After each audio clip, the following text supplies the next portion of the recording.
Russia believed that the spring thaw of 2026 would transform Ukrainian positions into impassable mud traps, forcing Kyiv's forces into defensive paralysis. However, the mud became Russia's own prison.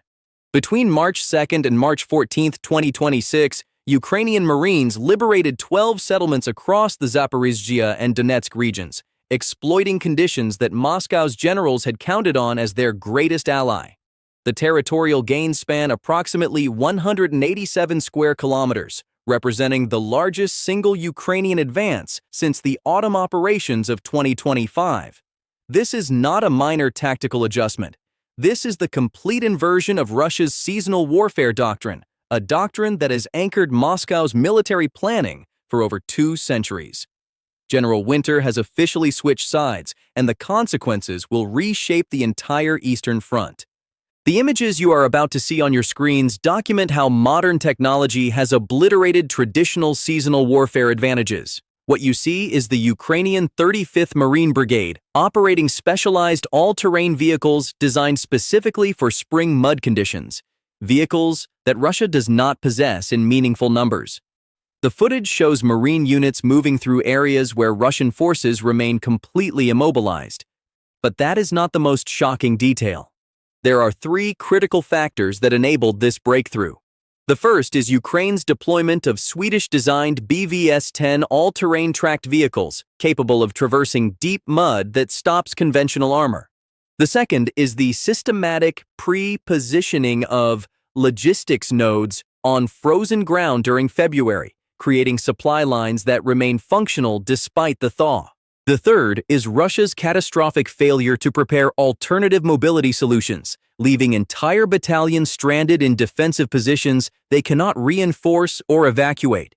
We will examine each factor in detail as this story unfolds. Now, let us descend to the exact moment when Ukrainian Marines launched their offensive. On the night of March 2, 2026, forward reconnaissance units from the 35th Marine Brigade identified a critical vulnerability in Russian lines south of Velika Novosilka. According to reports from the Institute for the Study of War, Russian positions in this sector had been reinforced throughout February under the assumption that spring Rasputitsa, the seasonal mud period, would prevent any Ukrainian offensive operations. That assumption proved fatal. Ukrainian forces had spent the preceding 6 weeks stockpiling ammunition, fuel, and supplies at hardened logistics points established while the ground remained frozen. When temperatures rose above freezing on March 1st, Russian supply convoys immediately became trapped on unpaved roads throughout the region. Ukrainian forces attacked precisely 72 hours into the thaw period, the calculated window when Russian mobility would be at its minimum, while Ukrainian specialized vehicles retained full operational capability. The offensive began with artillery preparation targeting Russian command posts and ammunition depots in settlements including Staro-Mayorske, Staromlinivka, and Rivnopil. Within 18 hours, lead marine elements had penetrated 8 kilometers beyond the previous front line. The technical capabilities that enabled this breakthrough represent a fundamental shift in mechanized warfare doctrine. The Swedish-manufactured BvS-10 Beowulf all-terrain vehicles formed the core of Ukrainian marine mobility during spring operations. These articulated tracked vehicles distribute weight across 2 separate compartments connected by a steering mechanism, creating ground pressure as low as 0.24 kilograms per square centimeter. For comparison, a standard Russian T-72 main battle tank exerts ground pressure exceeding 0.93 kilograms per square centimeter, more than 3 times the Beowulf's footprint. This differential means Ukrainian Marines can operate in conditions where Russian armor literally sinks to immobilization. According to German intelligence assessments, Ukraine received 43 BvS-10 vehicles through Nordic military aid packages between November 2025 and February 2026. These vehicles can carry 11 fully equipped Marines or 2,500 kilograms of supplies across terrain impassable to wheeled or conventionally tracked vehicles. The Marines employ these platforms in combined arms teams, using the Beowulf vehicles to transport infantry, anti-tank missiles, and mortar systems directly to assault positions that Russian forces assumed were unreachable during the spring thaw. The vehicle's amphibious capability allows crossing of water obstacles up to 1.5 5 meters deep, transforming flooded areas from barriers into infiltration routes. Ukrainian forces augmented the BVS-10 fleet with domestically modified MTLB tracked armored personnel carriers fitted with wider tracks and reduced armor load, creating makeshift mud-capable platforms. The technical preparation extended beyond vehicles to infrastructure.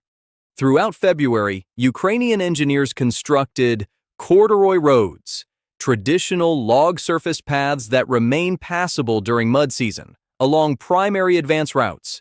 These roads, invisible to Russian aerial reconnaissance under snow cover, became critical arteries once the thaw began. The combination of specialized mobility platforms and prepared infrastructure created asymmetric advantage that Russian forces could not counter. This tactical breakthrough in 12 settlements translates into operational consequences that extend far beyond local territorial gains. The 187 square kilometers of liberated territory creates a salient that threatens Russian logistics networks supporting the entire southern Donetsk front. The town of Staromlynivka, liberated on March 8th, sits at a critical road junction connecting Russian-held Mariupol to inland supply routes. Control of this junction forces Russian logistics to detour approximately 43 kilometers, adding crucial time and fuel consumption to every resupply mission.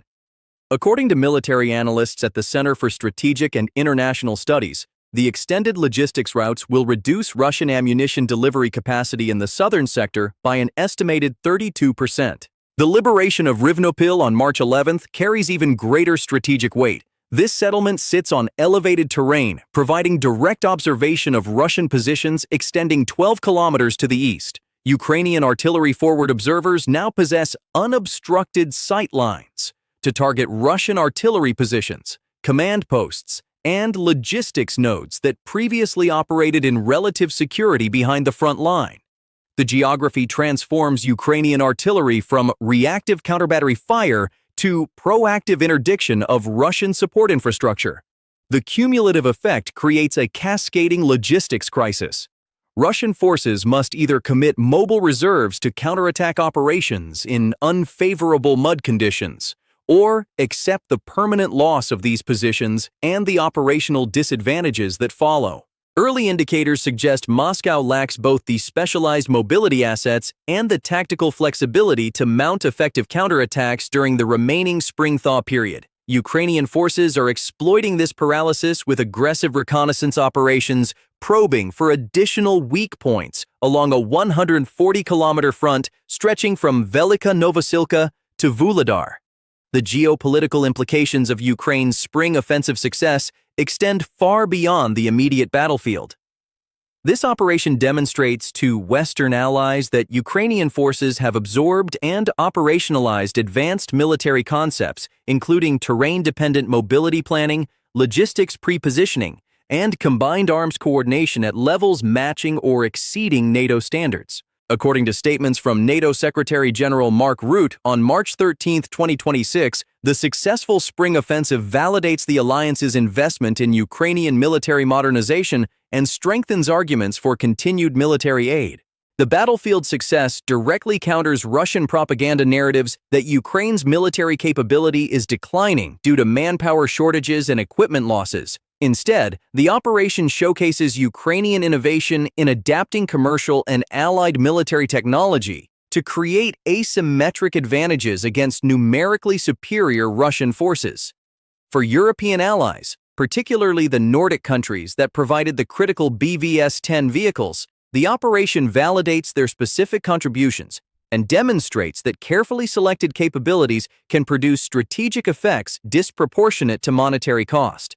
Sweden's defense industry gains valuable combat validation for the BVS-10 platform, likely accelerating international sales to other militaries operating in challenging terrain conditions.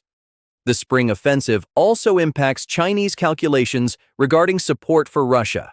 Beijing has quietly increased economic support for Moscow throughout early 2026, but Russian military failures undermine the narrative that China is backing a viable strategic partner. Trade data from February 2026 shows Chinese exports to Russia declined 3% year-over-year, despite official proclamations of deepening partnership, suggesting Chinese commercial entities recognize the economic risks of association with a failing military power.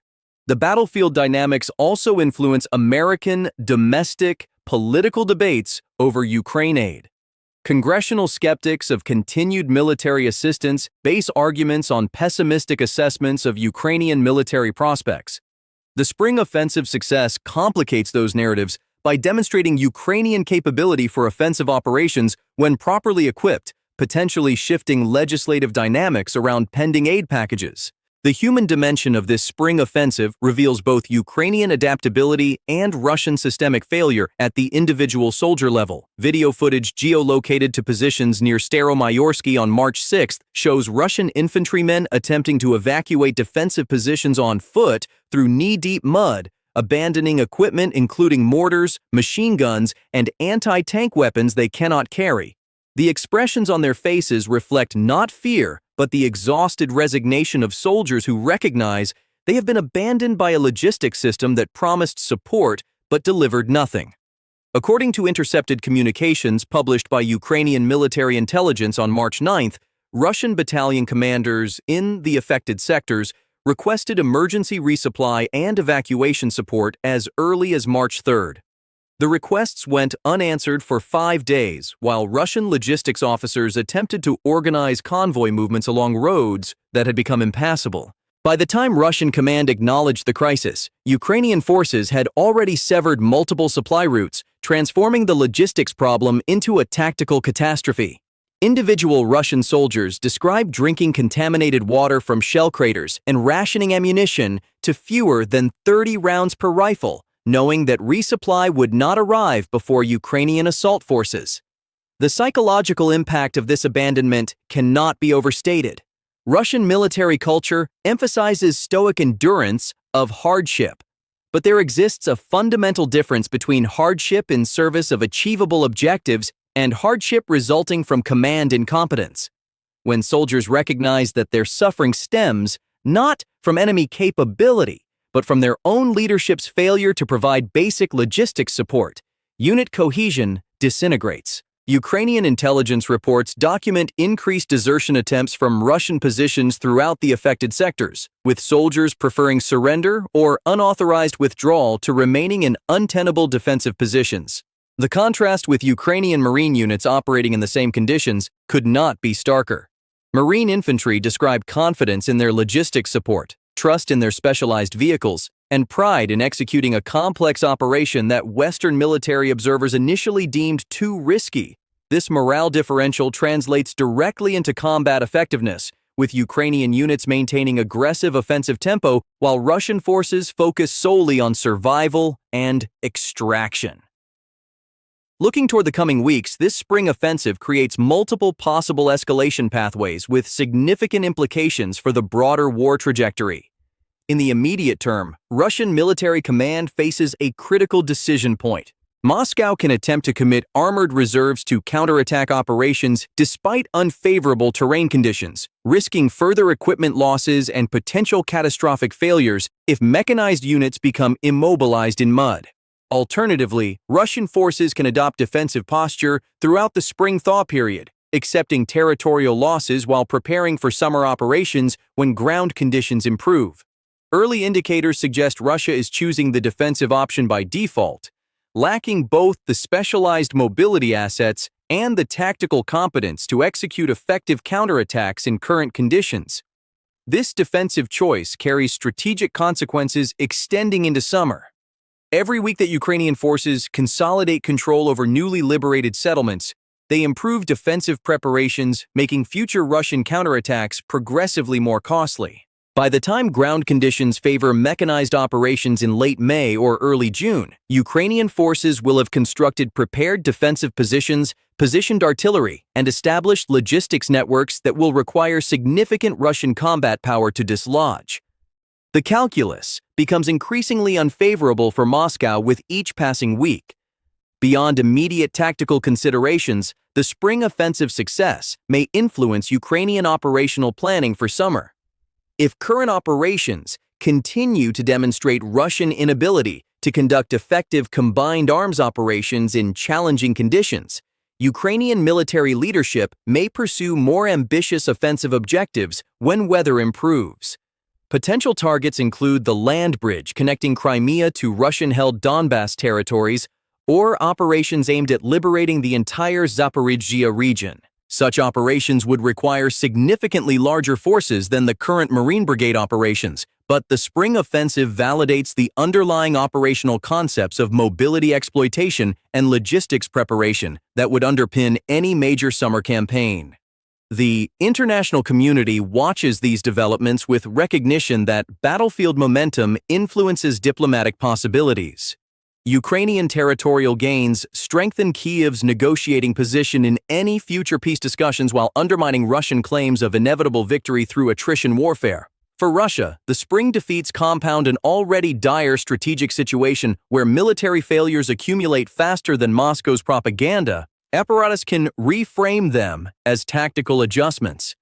The spring offensive of 2026 represents more than tactical success in 12 settlements. It marks the definitive end of Russia's ability to leverage seasonal weather conditions as strategic advantage, an advantage Moscow has relied upon since Napoleon's retreat in 1812. When Ukrainian Marines operate freely in conditions that immobilize Russian forces, the fundamental assumptions underlying Russia's defense doctrine have collapsed. The soldiers struggling through the mud near Staromayorsky are not experiencing temporary setback, but rather the manifestation of systemic failure across logistics, planning, equipment procurement, and tactical leadership. Russia designed an army to fight last century's wars, while Ukraine has built a force optimized for current technological and operational realities. This gap will not narrow through Russian adaptation because adaptation requires acknowledging failure, and Moscow's political system cannot tolerate honest assessment of military shortcomings. Instead, the gap will widen as Ukraine continues integrating Western technology and doctrine while Russia exhausts Soviet-era equipment stocks with no viable replacement pathway. The spring thaw offensive may be remembered not as isolated success, but as the moment when Russia's defeat became inevitable to all observers willing to see clearly. What are your thoughts on Ukraine's innovative use of specialized mobility platforms to overcome traditional seasonal warfare limitations? Do you believe technological adaptation will ultimately prove more decisive than numerical superiority in this conflict? Don't forget to share your perspectives in the comments section. Don't forget to subscribe to our channel and like our video. The spring campaign continues to unfold, and we will analyze every development as Ukrainian forces press their advantage. Russia calculated that spring would save them from Ukrainian pressure. Instead, spring has become the season of Russia's unraveling, and the frozen hell that Moscow promised Ukraine has instead consumed Russia's own forces. Presented by TGN. Thank you for choosing us.